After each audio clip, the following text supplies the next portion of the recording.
So do you prefer Daniel or DL? Whatever you want to call me. Even dickhead's fine.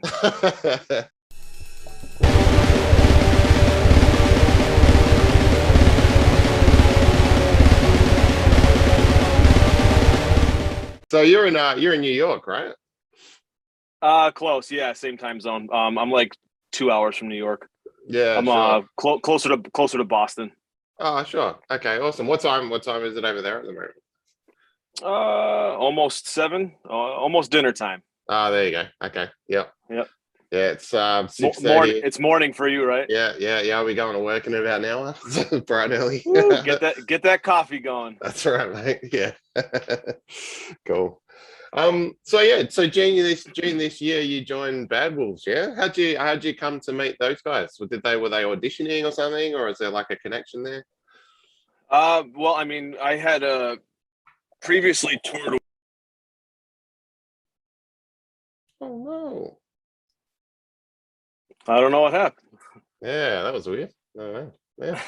All right. Oh well, let's try They again. don't want us talking. Yeah. Oh well. Yep. So yeah, you were saying you'd previously toured or something? Yes. Yes. So Doc and I, when I was in the Acacia Strain, Doc was in God Forbid. We had done a couple full U.S. tours together. Hmm.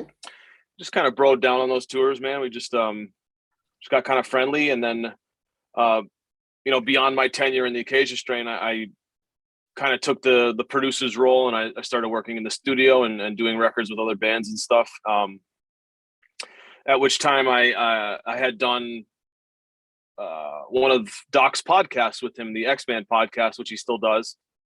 And that was just kind of like where we kind of reconnected a little bit. And even after the podcast, we just kind of shot to crap a little bit and just kind of caught up a little bit. And that was actually the first time I had sent him a demo.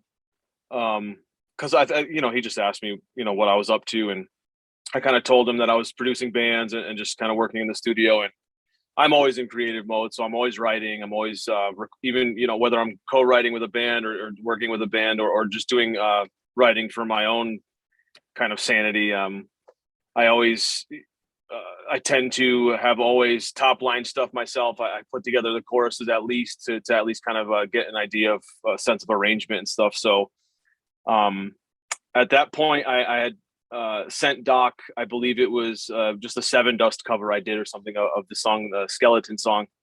And so that was the first time that he heard me kind of clean sing. And he was just like, wow, I didn't know you could do this kind of thing. And that was just maybe he kept it or something. And fast forward to when the band was looking for a singer potentially, he had remembered that talk and he must have still had that demo or something. And I think he brought it to John's attention. And at that point, John hit me up and that kind of got the ball rolling, and the rest is history. So they say, right?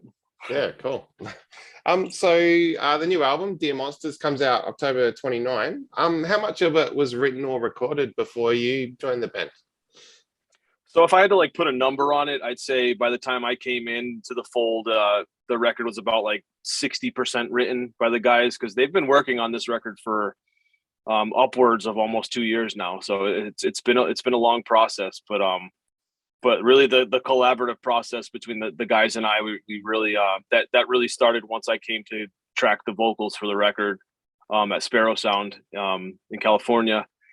At which point that's really when we just really just kind of put every song, every part under a microscope and just really started kind of tailoring it to my vocal stylistically. And because I've kind of said it all along that the former singer and I, even though we kind of live in the same range, we have a pretty different approach to vocal stylistically. I tend to be more of a dynamic kind of, if the verse is kind of soft, I kind of sing for the part kind of thing. And I tend to be a little more poppy or,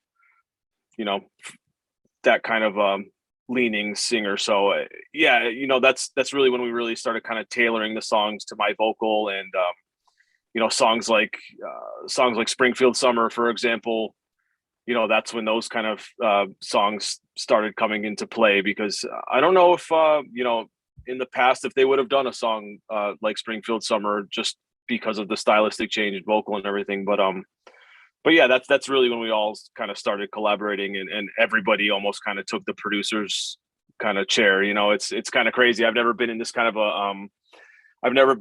a band or project where almost every guy in the band in their own right could be a producer. It's kind of crazy. So the amount of talent in this group is pretty impressive. Yeah, excellent. So do you write any of the lyrics for this one, seeing as you're doing the vocals? Do any kind of input? Yeah, yeah.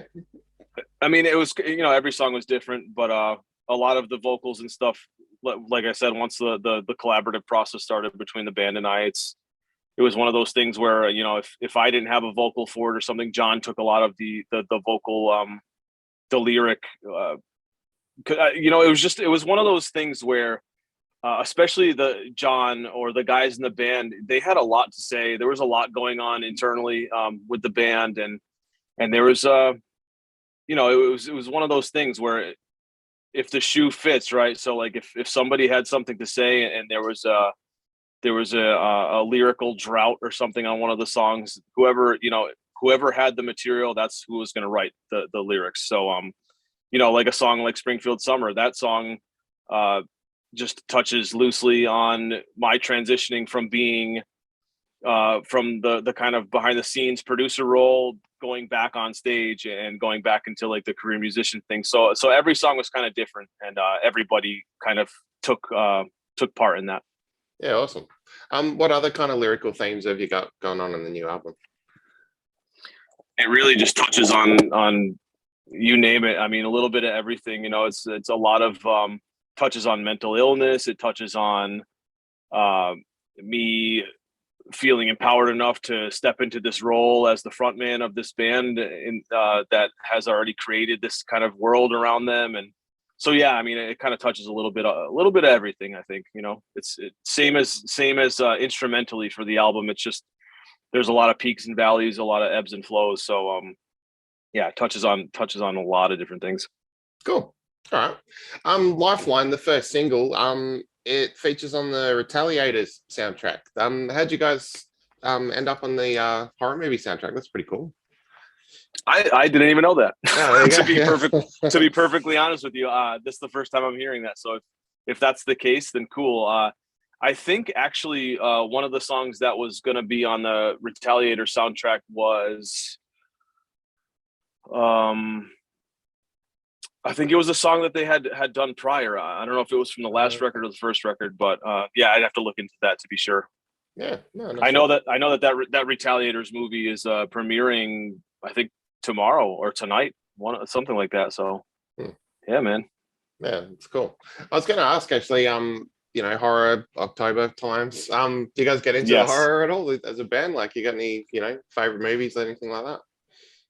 Oh my God, yeah, I'm I subscribe to what is it? It's like the Netflix horror thing. It's what is it, Shudder or something like that? Yeah. Yeah, I love horror movie. Man, the cheesier the better almost. I love like 80s horror, and I'm a big 80s and early 90s zombie horror fan. And I know that this may be kind of an unpopular opinion, but my favorite zombie movie is the 90s version of Night of the Living Dead. They're coming to get you, Barbara. Okay. Yeah, so yeah, man. You say some people you get burned at the stake for that one, because I know the original is kind of the one, but yeah, man. Yeah. Oh, that's cool. The gore's better in the new one. I'll give you that. Yeah. Yeah, and yeah. I mean, as far as this time of year, it's my, especially where I live in Massachusetts and New England in general. It's just kind of a magical time, man, with everything kind of changing and the colors and just even the smell of the leaves and everything. It's my favorite, man. I wouldn't trade it for anything. So yeah, awesome. Most wonderful time of the year. Like COVID permitting, pandemic, everything. Are there shows planned to come off the back of this album? You guys playing?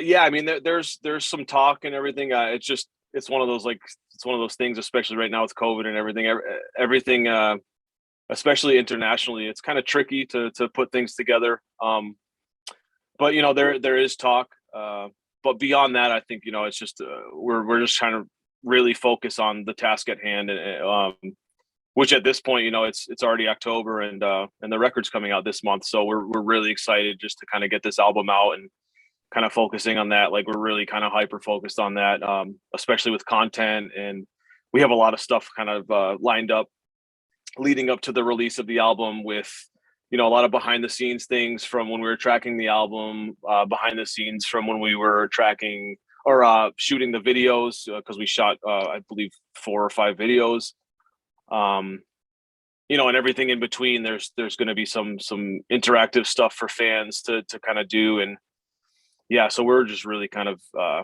anticipating the rollout of this album. I can't believe it's already October and a couple weeks away, and we can all kind of take the journey together and listen to this album, because that's really I mean, at the end of the day, I know that we've released Lifeline, we've put out the lyric video for House of Cards, and each song kind of speaks on its own, but really it's an album that should be listened to as a whole. Like, it kind of tells a story, and it's not a concept album or anything, but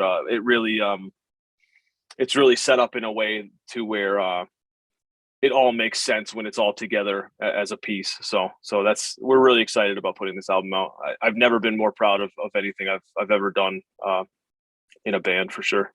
Oh, fantastic, man. That's cool. Yeah. Are there, you talking about, the album's obviously the big thing at the moment. What's the plan for the future? Like, have you guys been able to jam older songs or anything like that to kind of put a set together for, when you hit the stage eventually? No, we haven't even really gotten that far, honestly. We did do rehearsals when I was trying out for the band and everything, and we had a set list of past songs, but yeah, I think moving forward, we've kicked around the idea of possibly even playing this new record in its entirety. Yeah, nice. Yeah. Which could be really cool. There's a lot of things to do that go with that. So yeah, not really. We haven't really put together any set list or anything yet, but that has been a talk to possibly play the album in its entirety. Yeah, awesome.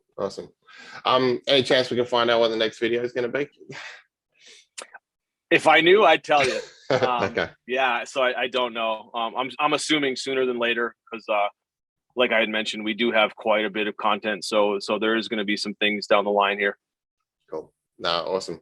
All right, look, Daniel, thanks heaps for your time. I hope you enjoy Halloween, and yeah, best of luck with the album and shows eventually and everything. Looking forward to seeing whatever video comes next, man. No, thank you for having me, bro. It's been a pleasure. Cool. Cheers. Have a good one. Have a good one. Yeah.